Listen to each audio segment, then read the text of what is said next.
Fərqi yoxdur, hicablı ya hicabsız, evdən çıxanda bəzənir, filan giyinir, nə üçün?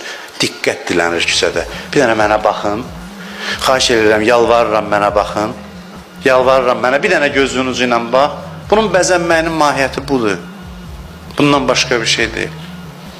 Gözəlliyini qadın göstərsin cəmiyyətə. Qadın gözəlliyini göstərsin. Qadın intellektini təqdim eləsin. Qadın insan yetişdirsin. Yoxsa ki bu zahiri, yenə deyirəm ama mən heç vaxt insanları hicablı, hicabsız filan bu bölgü tərəfdar deyiləm. Bəzən deyirlər həyalı, həyasız. Yəni bu məsələləri mən başqa baxışla baxıram. Başqa baxışla baxıram. Yəni sırf həya meyarı deyil. Çünki əksi də görünür. Yəni bu məntiqlə irəliləməyin, bu məntiqlə hicabı əsaslandırmağın tərəfdarı deyiləm. Örtünmə ümumiyyətlə.